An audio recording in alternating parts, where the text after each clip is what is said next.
Hello and welcome to the latest episode of the Good Dram Show with me, Chris Goodrum. Right, before we kick off, a couple of apologies. First apology is if the picture quality and the sound quality isn't quite as it normally is, then I do apologise, but I'm having to use the backup camera for reasons beyond my control. And if I'm sounding a little bit, this is apology number 2, if I'm sounding a little bit bunged up, then it's kind of because I'm at the tail end of a stinking cold.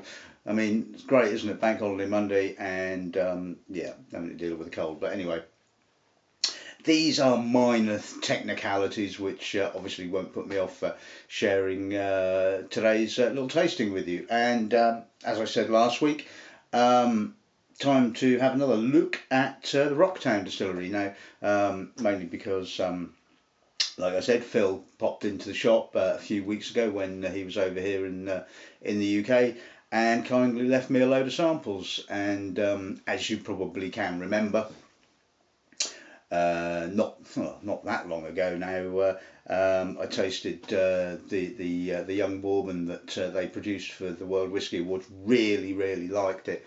Got in touch with Phil, got him to send me over some samples, and you know, chucked a few importers' names his way, and as well, the rest is all kind of history. It's now well established in the UK, getting rave reviews from Mr. Murray and what have you. So yeah, it's great, it's brilliant.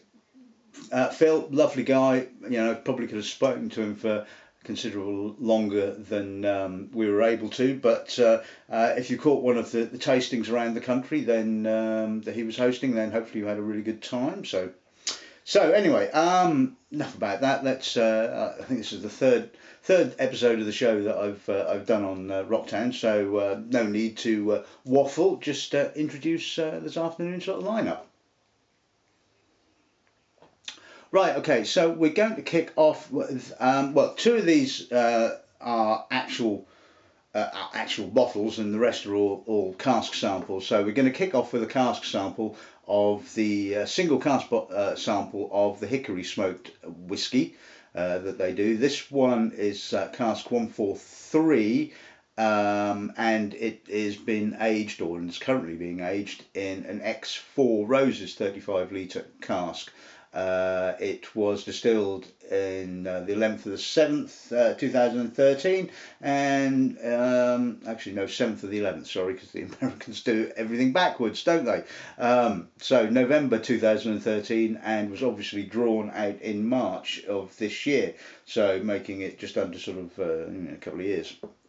And so that's the first one we will look at. Second will be the second of the 2 samples. This is their, well, what is effectively, which one is it? This one, the Single Barrel Reserve. This is a sample drawn at 55%. It's about 2.4 years old. Cask 161, again distilled in November 2012 and drawn in March of this year. Incidentally, this has been aged in, I believe, 3-year Yard Drive ex McGuinness casks, which and McGuinness is the manufacturer.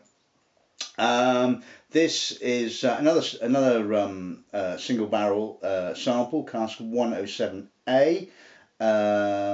And this is 3.7 years old and was drawn off at 50%, and slightly different cask type. Apparently this has been aged in an independent stave cask, so see whether that has any real difference.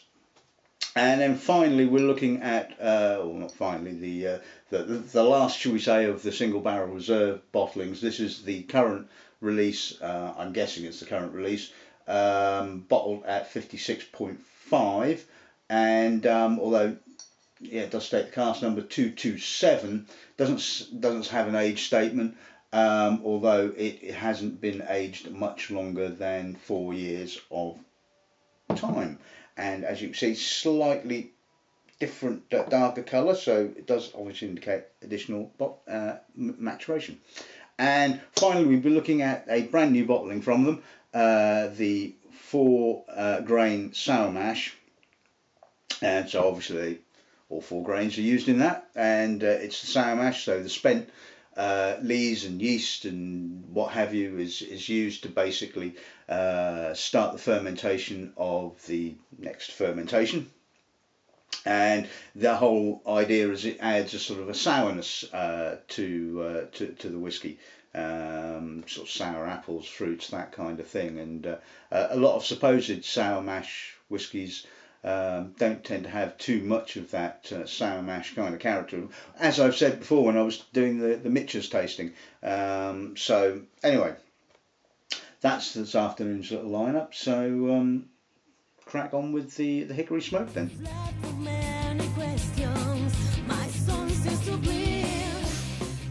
Right, okay, so let's kick off with the Hickory Smoked whiskey then. Quite young, quite youthful. It's got some slightly sort of off the stilly kind of oily kind of notes. Little bit of corn. It's quite tight. It's quite vibrant. Some dusty, almost barley-like kind of character, sort of mingling in with the hickory smoke. Quite subtly smoked, and the vanillins are kind of quite tight as well. Excuse me. Not quite as sort of voluptuous and obviously vanilla orientated as if it had been aged in a brand new cask, because obviously this has been aged in a reused cask. It's a little bit of citrus, a sort of lemony kind of citrus, but it's still quite young. But I think given another couple of years, because the vanillins are starting to develop as you kind of give it some air, and you're starting to get the sort of slight creaminess coming through. And once you lose this sort of oily off the still notes, but I just love the freshness of it. It's just got such a wonderful fresh character. Almost sort of like, just reminds me of kind of old school Coal Ela. Obviously lightly peated Coal Ela. It has that sort of fresh, crisp kind of element to it, which is quite nice. So, palate.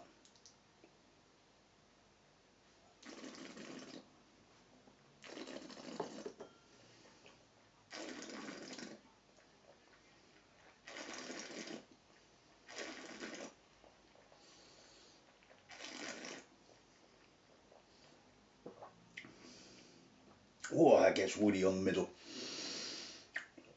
Oh, that's intense as well. Still quite oily. It's all very elemental. It's not quite obviously there yet. All the sort of the elements are there. You're getting the corn, you're getting the wheat flakes, but there's still some oily notes kind of on the edges. There's a little bit of vanilla. There's some smoke. It's a bit raw on the finish, it has to be said, and yeah, it's obviously kind of work in progress, really, isn't it? And it's really interesting. I like it. I love the sort of like the crispness, the freshness, the intensity of it. It just needs a little bit more time in the cask just to sort of round those edges off, and you know, inject a little bit more vanilla, a little bit more wood character, although it had quite a lot of tannin, certainly on the mid palate. So yeah, that's a nice starter, I think.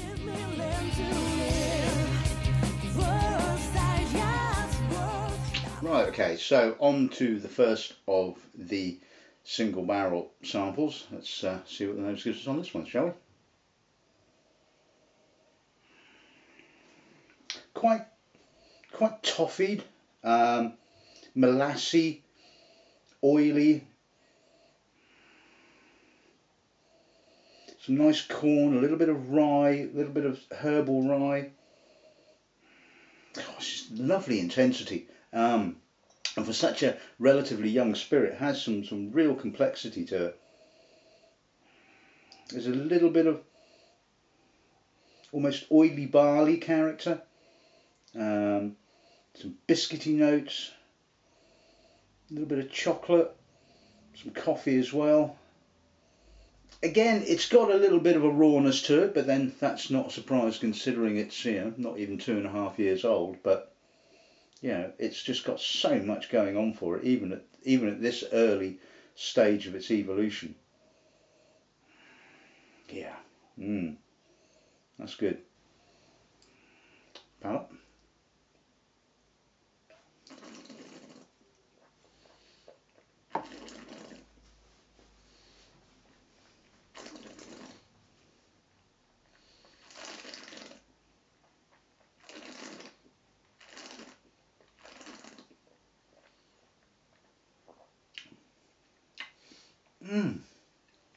Oh, that is just wonderfully soft. I mean, that's quite an active cask, I think. I mean, I'm getting a lot of toffee, a lot of softness, a little bit of caramel, treacle. Yeah, I'm getting that real herbal, intense rye character right on the finish. Yeah, really, really herbal. Lots of mocha and coffee and chocolate, and yeah, that's impressive. Again, real intensity, a little bit of citrus, wonderful length. I mean, getting a little bit of dried fruit now, a little bit of spice, dusty spice, wood notes. But it's got sweetness as well. I mean, this is just all so wonderfully balanced. Yes, there's bitterness and dry elements, but there's also sweeter elements. There's oak elements. There's spirit, rye, corn. You know, it's just, you know, fantastic. I mean, for something that's just over 2 years old, that is really, really impressive.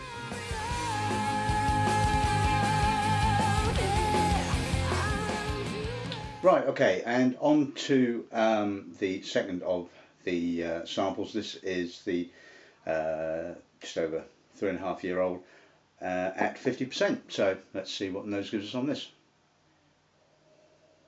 It's a lot crisper and fresher. A little bit of toffee. Some more kind of more of the more corn. The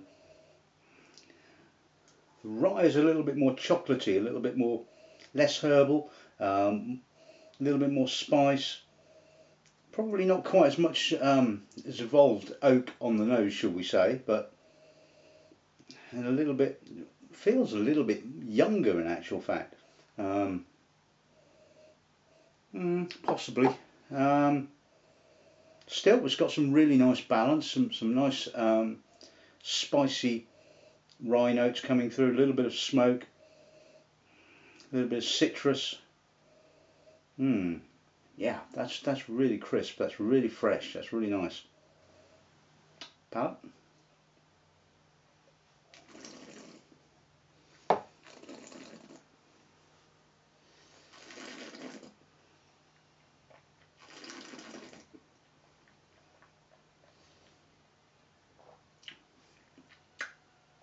More oak on the palate, softer, creamier, caramel, more toffee, a little bit of mocha, chocolate.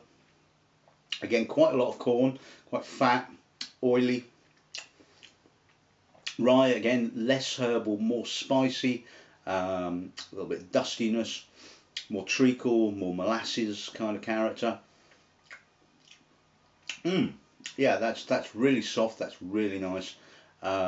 Yeah, I like that. I mean, it's still does taste a little bit younger than the younger bottling in actual fact. So it's obviously that the independent stave cask is obviously a little bit less proactive, so I think I probably need just a little bit more time, I think. But that just goes to show you the sort of the difference in single cask bottlings, doesn't it?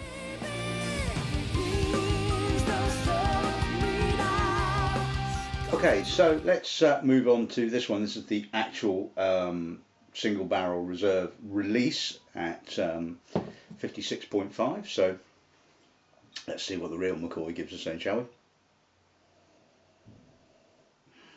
Quite subtle, quite oily, more herbal rye on this particular one.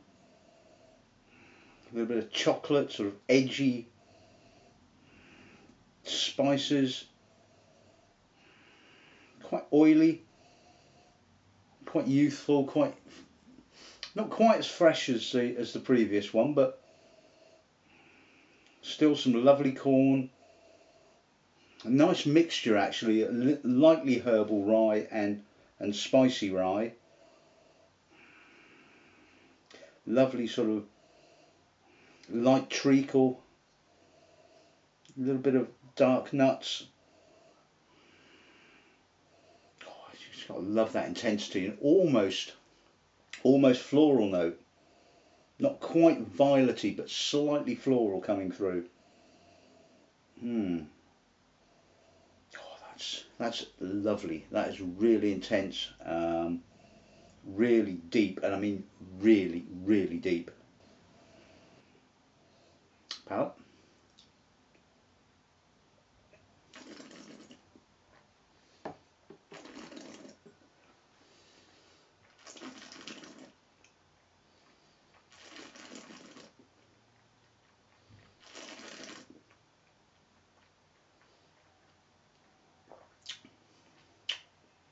Oh, that finish is just wonderful.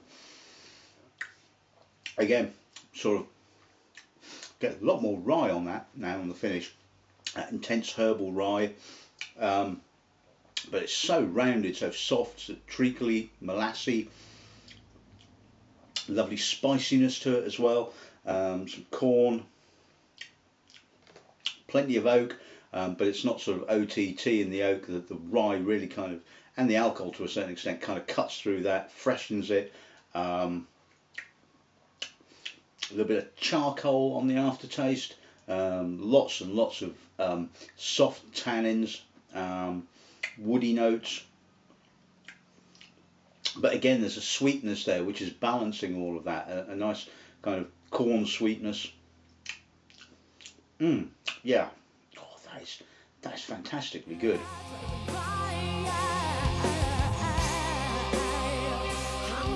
Right, okay, and finally we're onto this baby, the 4-grain sour mash. So it's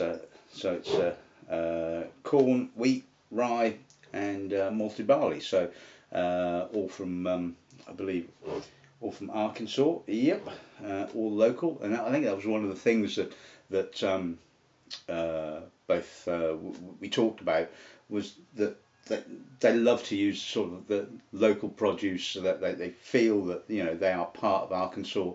And we kind of had a conversation about the whole concept of terroir and whether elements of terroir could be really sort of found a la kind of Bruichladdich, to which I've always remained slightly sceptical, considering that the procedure, the making of a whisky, you've got so many different stages it goes through, which add different characters to it, and obviously the oak being the prominent character, whether there was any real difference. Phil, to his credit, you know, claimed that there is indeed difference between sort of corn grown in Arkansas and corn grown in other states, you know, and obviously, you know, who am I to argue with that point? But anyway, let's see what the nose gives us on this then, shall we?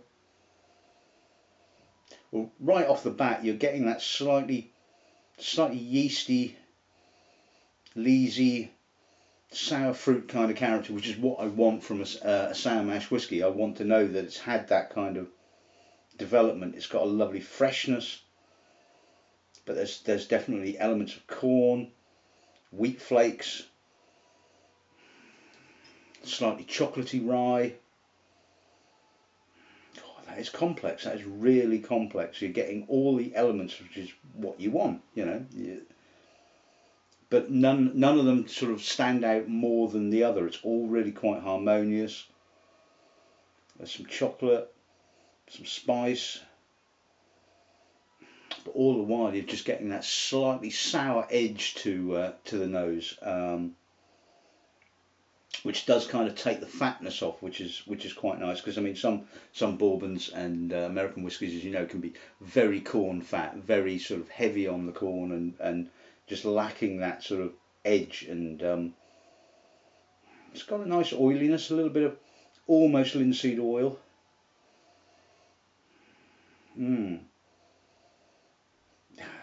that's got some lovely complexity.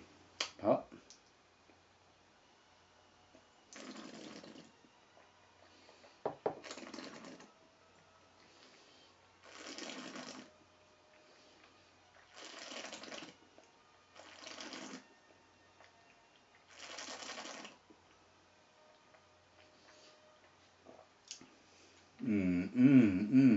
rye comes through really strongly, wonderfully herbal, leafy and herbal, and chewy malt, a little bit of corn, wheat flakes, with that sort of almost bran flaky like kind of character, darker flakes. Some nice treacle, some toffee, some caramel, molasses. Oh, that's just really well balanced, but it just has that lovely vibrancy and that slightly sour, leesy kind of character coming through, which kind of offsets the sweetness of the oak and the corn. Really long, quite chocolatey on the finish, a little bit of herbally spice, a little estery possibly, a little bit of almost kind of banana-y notes, which is probably coming from the barley. That's just really very, very complex and really impressive. Yeah, that's great whiskey.